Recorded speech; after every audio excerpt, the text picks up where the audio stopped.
They could have put Charlie Crist in prison, they would have done it. It's going to play out like a Shakespearean tragedy where everybody dies. I actually, in the last election, in the governor's election, I was crying in the voting booth. The case itself, the motivation behind it is political corruption. These people are talking about a series of events that involves or touches Senator Marco Rubio, former Governor Charlie Crist, former Senator George Lemieux, former Attorney General Bill McCollum, President of the Florida Senate Mike Herodopoulos, Speaker of the House Dean Cannon, and State Senator John Thrasher, who at one time was the head of the Republican Party of Florida, which insiders call the RPOF. They just destroyed my life for no reason. At the center is former party chairman Jim Greer in an effort by the leadership in the right wing of the party to derail the Senate bid by Charlie Crist. They never supported the governor, looked for any opportunity to turn on the governor, and ultimately I was, as many people have said, the last man standing between the governor and the party. The erosion of the governor's popularity was great news for the right wing because it wanted Marco Rubio to be the Senate candidate. We've got Marco Rubio challenging Governor Crist for the Senate primary, open primary. He will win. He will win. Absolutely. Yeah. Absolutely, he'll win. Going away against the popular governor of Florida, the state of Florida. Just look what the local caucuses are saying and their straw polls. Look at who votes in an off-year closed primary. It will be the ideologically intense, and Rubio will get them.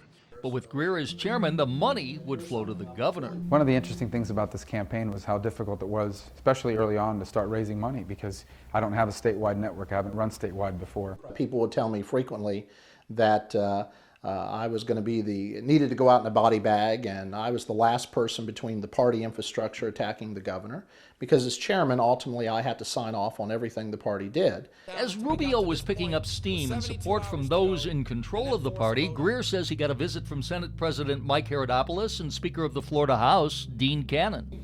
Told me that the governor had lost the support of the party, had lost their support, and I was his hand-picked chairman, so I needed to leave. Now, you went to the governor and told him that they're pressuring you to resign, and he was not happy about that. No, the governor was very clear. He said that this was a battle that they had wanted to have with him for many years, which I assume meant the ultra-conservatives of the party.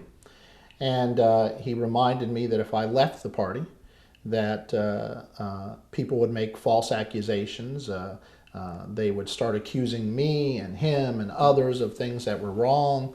But most importantly, he felt that we should not turn the party over to this group of individuals. And Greer says at that point he was in the crosshairs of the Rubio supporters. The party elders were focused on two things. One, getting me out as chairman and installing their own chairman, and two, defeating Charlie Crist. That was the function of the party at that time. But Greer says he realized he had to resign or he'd be voted out when the party was having its January 2010 meeting. I remember one conversation where they told me that they would say or do anything they had to get me to resign. And I remember my response was something about the truth, and the comment back was, "The truth be damned." So they were very clear with me that if I didn't resign, my life was going to be a living hell. But at the same time that Greer says he was being pressured by the right wing of the party to resign, and he was coming to an agreement, the state Republican Party was under intense scrutiny and pressure from the amount of money it was spending and putting on American Express charge cards. And Greer, who was part of that spending, says he was concerned that he would be blamed for it all.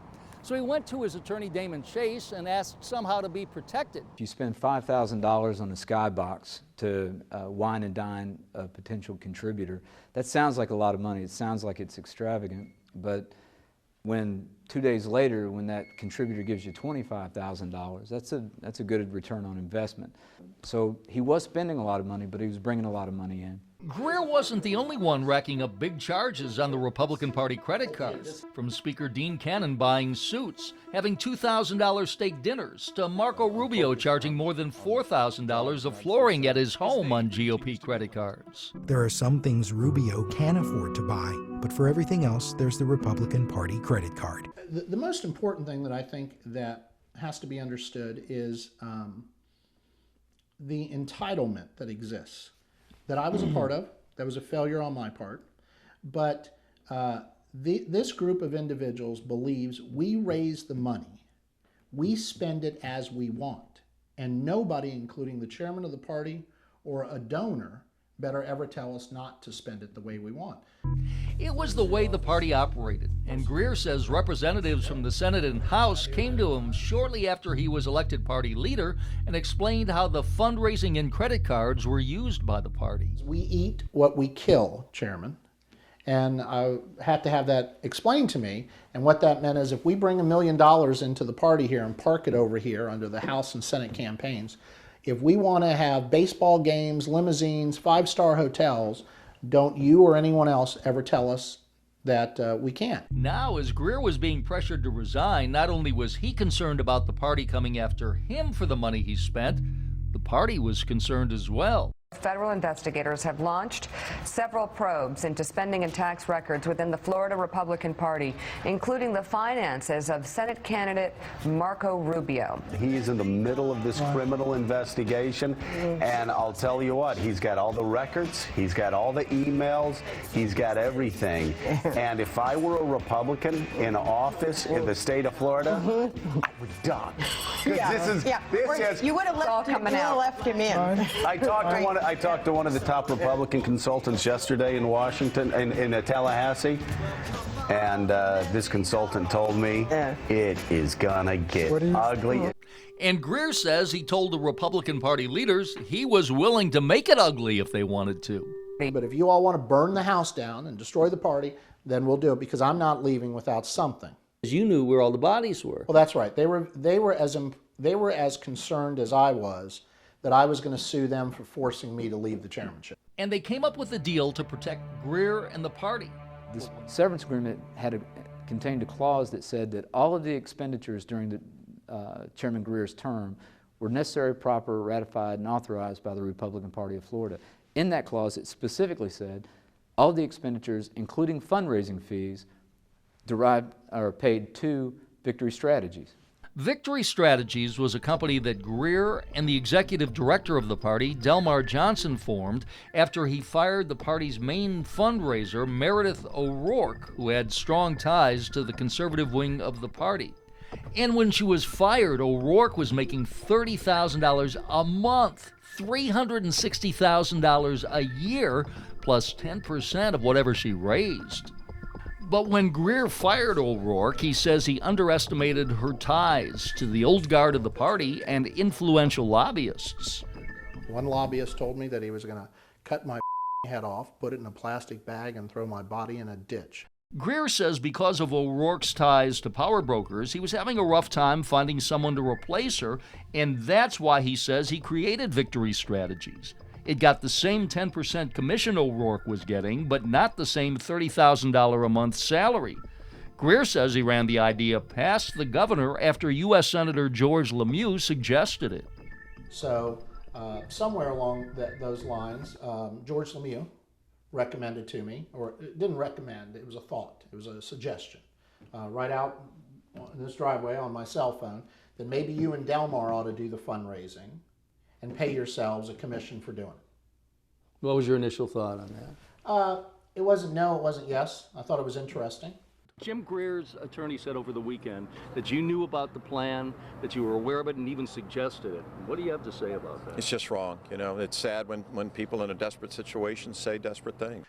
But Greer's wife, Lisa, says it was Governor Charlie Crist who was saying desperate things. I have a tremendous amount of anger. I feel very used. He used my husband, he used my children, he used my family.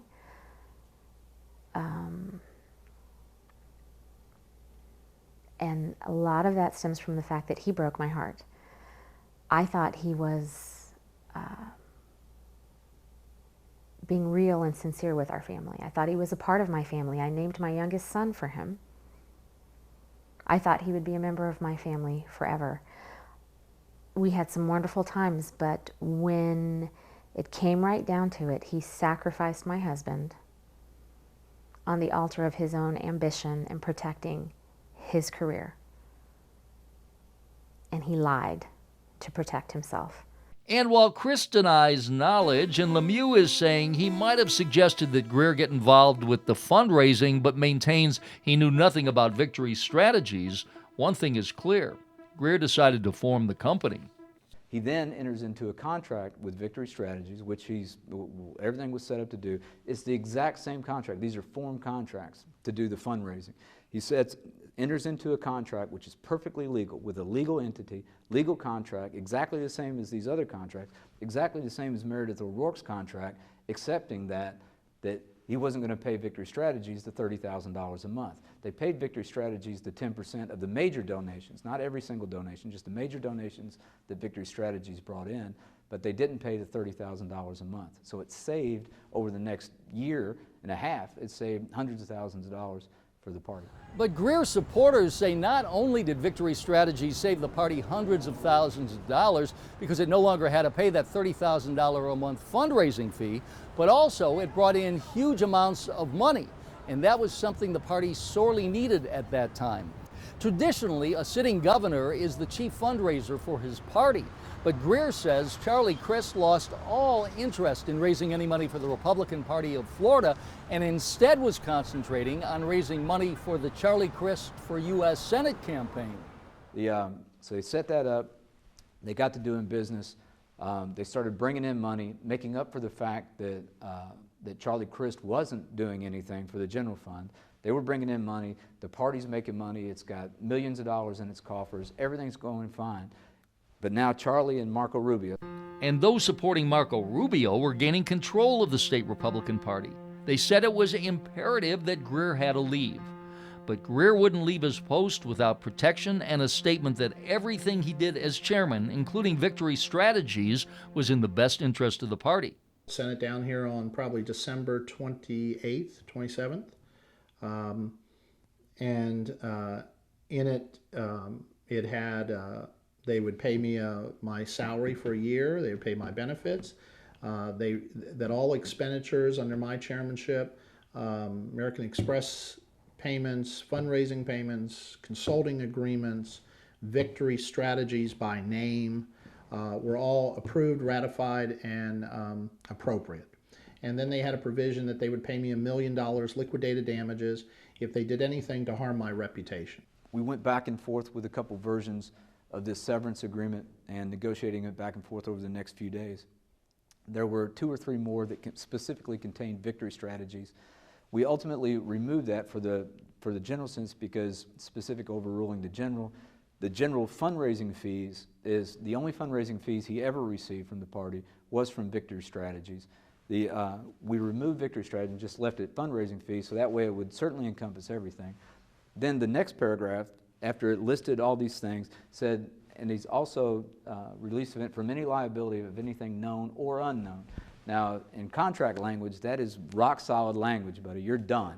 You have acknowledged that everything that he did was necessary, proper, authorized, and ratified, and also that he's released from any liability for anything known or unknown. But they knew about Victory Strategy. They absolutely did. The general counsel that kept it in there for the first 2 or 3 versions of the severance agreement. So but you thought the broader was better and clearly included Victory because they acknowledged it. Broad is always better. The final severance took out Victory Strategies and instead said all expenditures Greer made were appropriate. It was signed by Party Attorney Jason Gonzalez, Senate President Mike Iridopoulos, Speaker of the House Dean Cannon, and State Senator John Thrasher.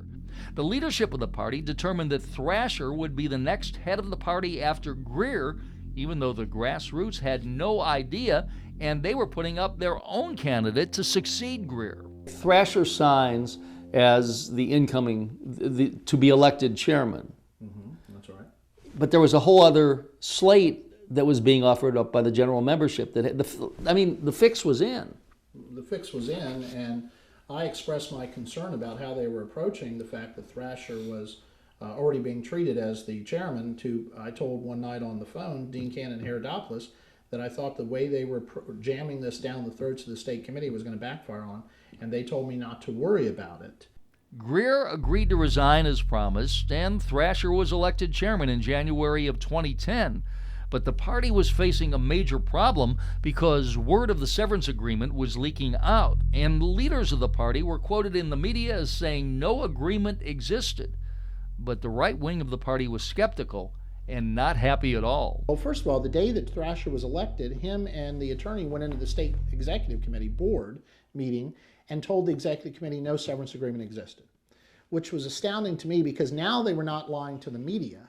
They were lying to the group that had just elected him, and Gonzalez was lying to his client. I was at that meeting. I was sitting there. My jaw dropped. Jim Stelling was on the executive committee of the Florida Republican Party. I know there's an agreement. I've actually seen it, and there they were denying it. Besides being on the executive committee, Stelling was a friend of Greer's. An agreement was signed, and of course I wasn't privy to any of those discussions or anything.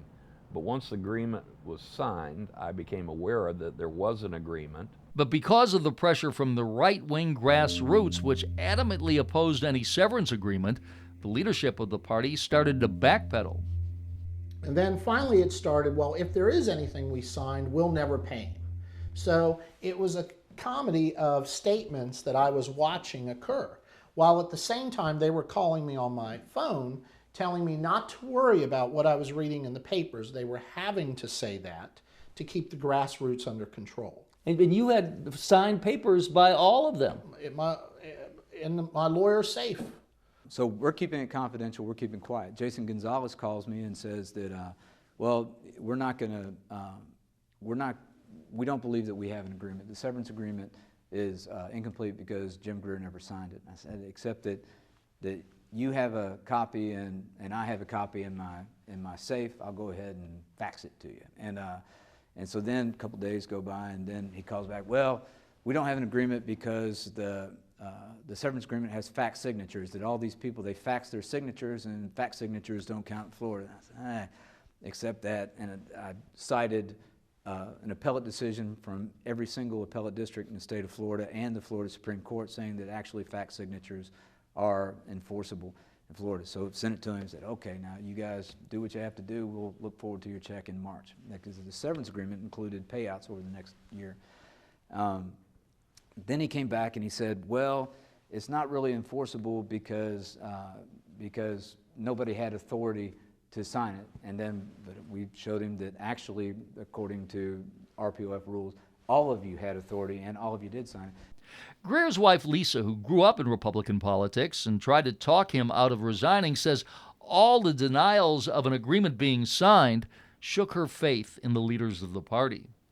I couldn't believe it. I'd seen the paperwork. I'd heard the conversations when Jim was on the phone. I couldn't believe that they would just blatantly lie.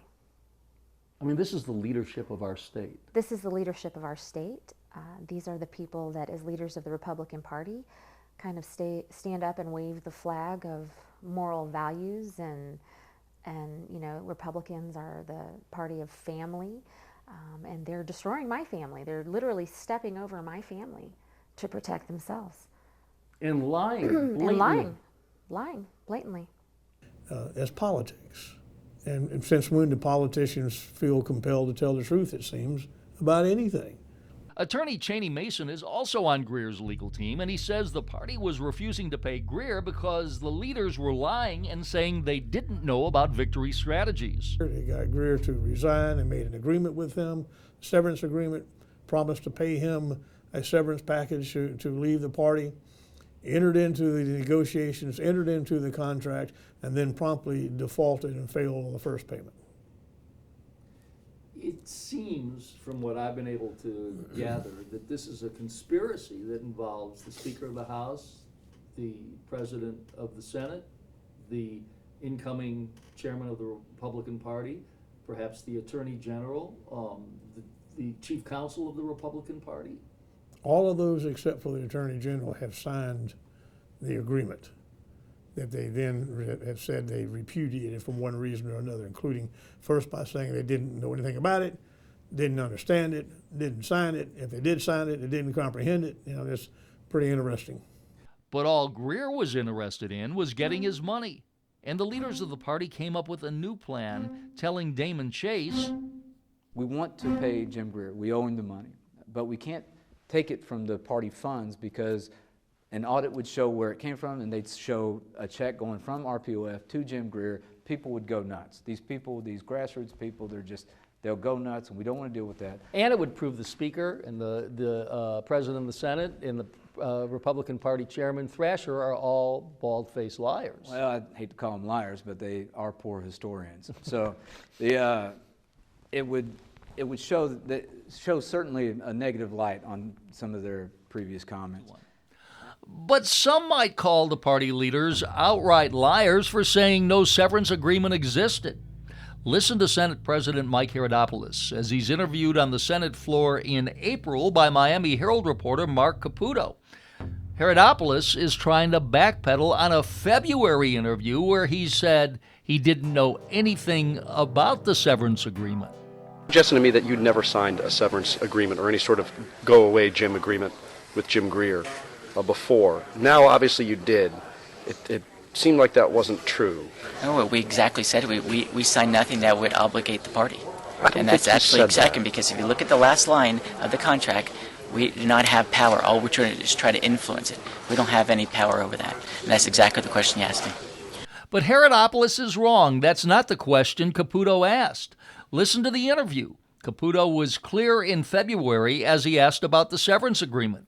And when Herodopoulos tried to shift the conversation to fundraiser Al Hoffman, Caputo asked Herodopoulos the direct question again about the severance agreement. About any sort of settlement agreement that had been signed with Jim Greer? I got talked with Al Hoffman on one day. Do you know about any sort of agreement that might have been signed with Jim Greer? I haven't talked to Al Hoffman at all.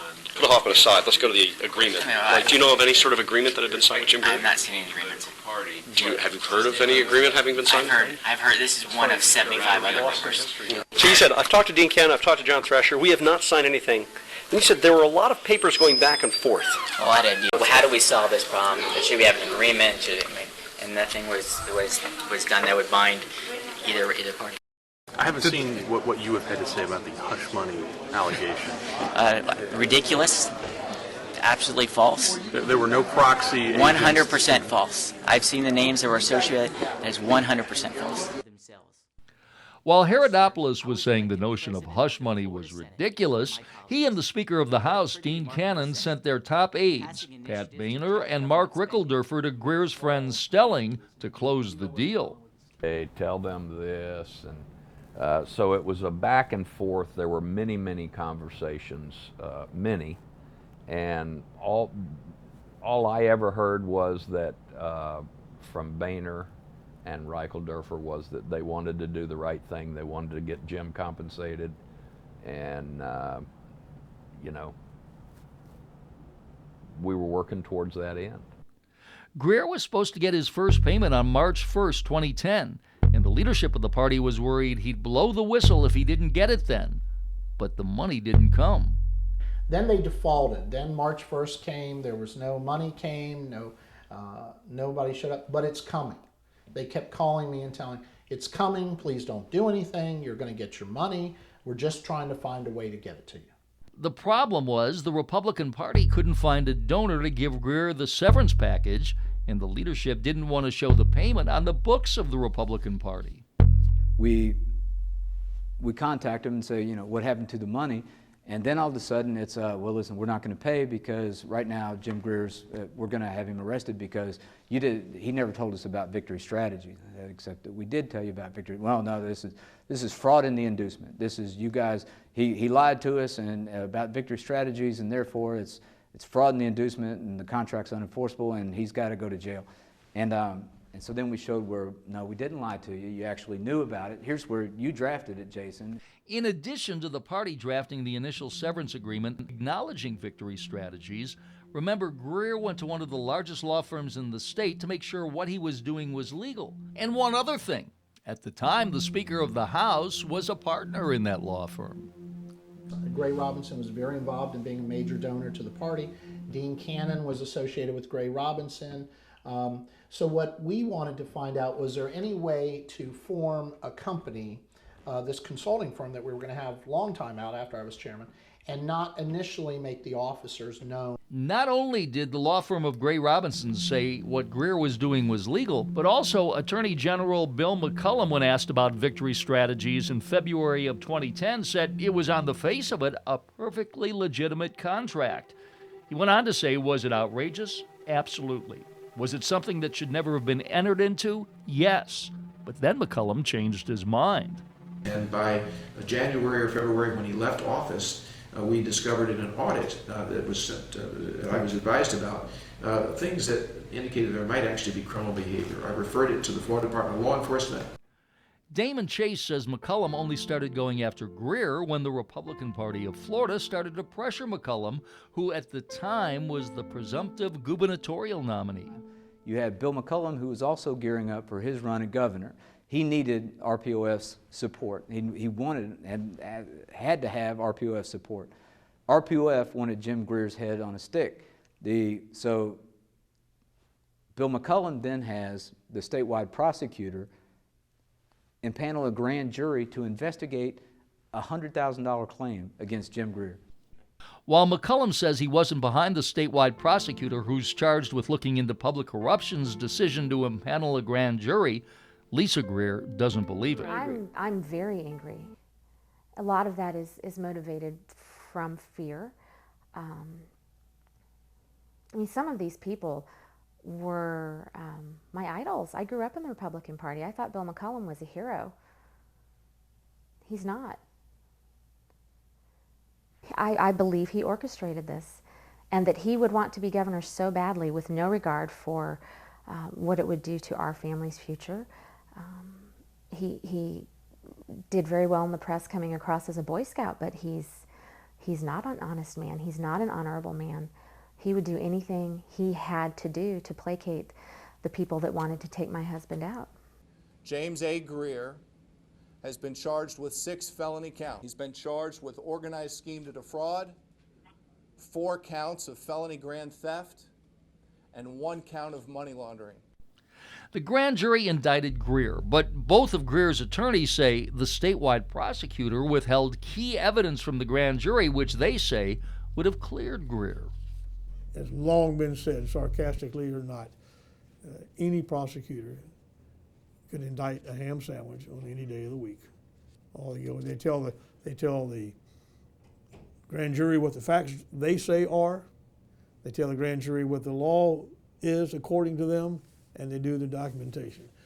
Now, a grand jury is set up where they only present their side of the story. They only present victory strategy. They don't show the severance agreement. They never showed the grand jury the severance agreement where the treasurer, the vice treasurer, the CFO, all of these people said that all of these funds were necessary, proper, and ratified by the party. The grand jury never saw that. The grand jury only saw, well, he set up this private confidential company to take 10% off the donations. And the grand jury looked at that and said, that doesn't sound very nice, and hit him with an indictment. And then in an unprecedented move, agents of the Florida Department of Law Enforcement, which was under control of former Attorney General Bill McCollum, went to the Chief Justice of the Florida Supreme Court to get a warrant signed to search Greer's home and arrest him. No, the Chief Justice did not have authority to sign a search warrant, and there is case law that supports us in that. So it's just, I mean, it's a circus. Why did they go to the Supreme Court judge? Obviously for political impact, thinking that would cause somebody to shudder, I guess. And I look out the window, and I 2 black cars pull in and block both sides of my driveway. Agents are everywhere.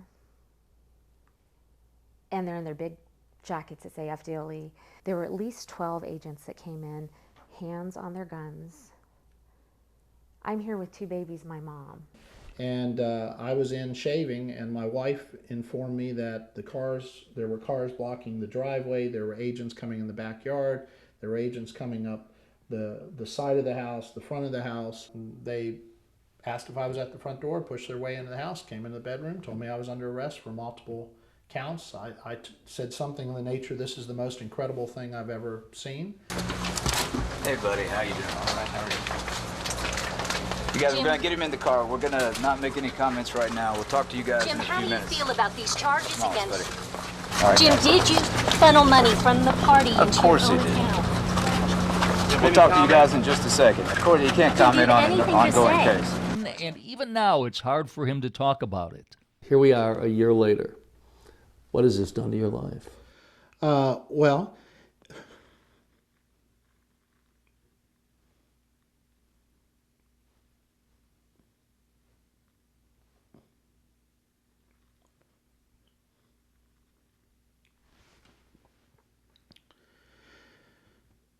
I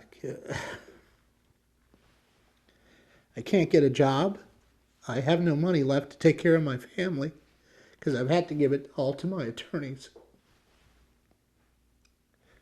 Damon Chase says he believes the public arrest by the FDLE was intended to embarrass Greer and take the heat off the Republican Party. This is Jim Greer. He's never been in any trouble at all. He's never done anything wrong. He's not a violent person. He doesn't walk around with an AK-47. He's a family man who lives in a house with his 4 children. They go over there. They didn't send a deputy over to say, knock on the door and say, Mr. Greer, you got to come with me. They didn't pull him over in his car and say, you know, I'm sorry, I have a warrant for your arrest. They didn't do what they would do for anybody else who's lawyered up, is contact a lawyer and say, listen, we have a warrant.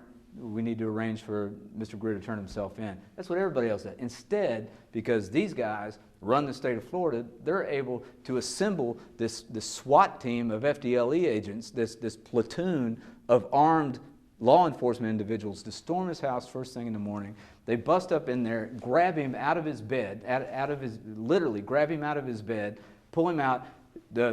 His wife and children are screaming, crying as these people are with guns or ransacking their house. They're going through everything. They were in there all day, completely totaling the house, tearing everything out of the cabinets, going through the garage, going through everything, and looking for what? This is a dispute between Jim Greer and the Republican Party of Florida. That wouldn't have happened to anybody. If that would have happened, if you would have gotten to a disagreement over $100,000 with your employer, and your employer went to the state attorney and said, have him arrested, this is a civil matter. I also think that the execution itself opens a lot of questions because of the absurdity, what they're supposed to be looking for and what they did to ransack the house and with the wife and children and so forth like that. Totally unnecessary. They could have obtained what they wanted simply by going through his lawyer at the time and asking. But that doesn't create the buzz. You know, you can make a request to lawyers to try to do things right, and then the media is not involved. Show up with cameras in hand and trucks and video into a neighborhood, and cause a great concern about that. That's what sells news entertainment. And Cheney Mason says this is not a criminal case, but a political conspiracy. You know, the whole thing boils down to no matter what theory, if they have evidence that Jim Greer stole money or misappropriated money from the Republican Party, that's one thing. But they don't, because it's not true. The powers that be in the new Republican right of Florida wanted Mr. Greer gone so they could mount an attack against Charlie Crist because he had become too much of a reasonable human being for the right to accept. And so they knew to go after Charlie, they had to get Greer. They got Greer to resign and made an agreement with him, severance agreement, promised to pay him a severance package to leave the party, entered into the negotiations, entered into the contract, and then promptly defaulted and failed on the first payment. Meantime, Greer, who admits he was arrogant at times and too closely aligned with Charlie Crist, says he underestimated how powerful the old guard in the party was. And I can't believe these people that I thought were my friends and that I tried to do good for the Republican Party would do this to me. But one thing I've learned is, there's a lot at stake with a U.S. Senate seat or a governor's race. And there is nothing that people will, there's no limitation on what some people will do to get to those offices. And now Greer, who once had known the heights of power and was mentioned as a possible chairman of the National Republican Party, has had his life destroyed. They didn't have to do this to me. They didn't have to do this to me. I gave them everything they ever wanted, and I did everything they ever asked me to do. But they didn't have to do this to me. And I don't know why they did it to me. I'll never understand. I mean, I do understand, but I just never understand. Politics isn't supposed to be this bad, this vicious. But clearly, in Jim Greer's case, it is that vicious. And he believes as people find out the truth, it will have a vicious end to the political careers of some of the most powerful politicians in the state of Florida.